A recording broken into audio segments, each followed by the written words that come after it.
I do want to bring into the conversation a former CIA official and cybersecurity expert, Dr. Eric Cole. Dr. Eric Cole, thanks so much for being with us here on Live Now from Fox. All right, we do want to start and cover some of these topics that we're looking at here. When it comes to what we're hearing, those U.S. officials warning about some of these cybersecurity attacks, what are some of those key targets that they are potentially looking into targeting here in the U.S.? It's basically everything is on the table. First, they're going after commercial targets because it's not something we're expecting, and it wouldn't cause the same retaliatory measures going after critical infrastructure. So we saw a few weeks ago them going after a large medical provider like Stryker. We've heard FBI warnings of potential drone attacks in California. So it's really, they're going a lot on the commercial side of things, really targeting and disrupting, because everybody thinks they're going to be targeting critical infrastructure, when in reality, it's the commercial entities that are really quite vulnerable and quite open to attack. All right, and so we're actually seeing this warning from the FBI in Jacksonville saying that Iran-affiliated cyber actors are targeting and operating technology devices across the United States and some of that critical infrastructure. And so as we're talking about some of these Iranian groups, we really want to look at what they're ultimately capable of.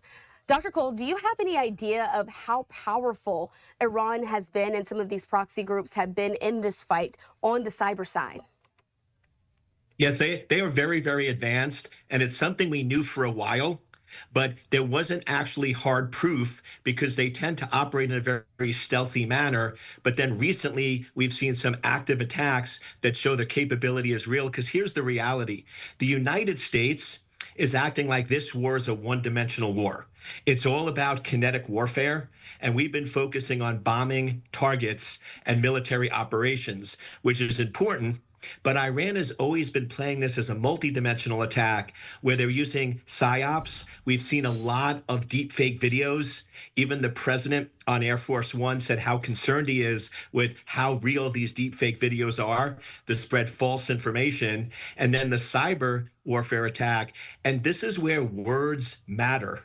Ceasefire, and Iran said they won't actively target the United States, but that doesn't mean they can't do reconnaissance and they can't go in and put back doors. So we're seeing firsthand where we're seeing scans and access from Iran where they're planning back doors, but they're not activating it. So this way, if things go sideways with the ceasefire, they're ready to operate those cyber weapons at a moment's notice. And so it really starts to beg the question on the U.S. side of things. I want to ask you, how well do we know that the U.S. is now equipped to deal with some of these attacks that we're potentially going to be seeing here and impacting how maybe even average citizens live their lives?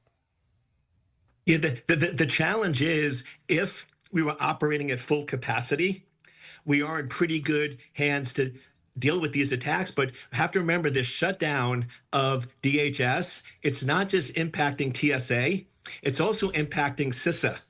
This is the organization that's responsible for working with critical infrastructure, and they're operating only at about 40% capability and have actually limited some of their briefings. So this is the time where Congress really needs to get together and fund the critical components that protect us, not cut their funding. And then the other challenge is, we know how to protect critical infrastructure. It's through air gaps. But over the years, because there hasn't been attacks, many of these organizations have got sloppy and started connecting what we call the critical infrastructure to the internet. And with that, these systems are meant to be vulnerable. They're not patched, they're not up to date. And therefore, unless we start implementing the robust practices of air gaps, we are quite vulnerable at this moment. And I think it's even more interesting as we're talking about those vulnerabilities. What was particularly a big story last week, we do know that the FBI director, Kash Patel, he had some of his personal accounts hacked. Emails were leaked. And so ultimately, what do we know about other U.S. officials? Are their personal accounts even at risk at a time like this? Absolutely. And it's not just on the government. It's also on the commercial side. So any official needs to be on high alert. And the reality is, we've already seen mistakes. If you remember last year in January, the head of Department of Defense, where he was using signal incorrectly and leaking information accidentally, and that's just on accident. Now we have real threats. And what I always say is, if anybody's going to have really good security, it's the head of the FBI. And if the Iranian hacking groups can get in to his account and leak information, that means almost any other key official is vulnerable. And we also have to remember, it's not just officials, it's also individuals that are going to be targeted. And we have to recognize we're in wartime conditions and start increasing security, turning on two-factor, protecting our accounts. Because the good news is there's security built in to big tech. The bad news is it's turned off by default, and we need to start activating it to protect ourselves. Well, that's some great advice, especially for even us as average everyday Americans who might be concerned about what is to happen amid all of this. And so, Dr. Eric Cole, before I let you go, I really want to focus on what we know. I was able to talk about the Associated Press. They had some reporting out there that Handala, this group that is majorly one of the parts of these cyber attacks that's backed by Iran, they said that they're going to stop some of this while the ceasefire is ongoing. What are the odds that we can take them at their word when it comes to some of these cyber attacks?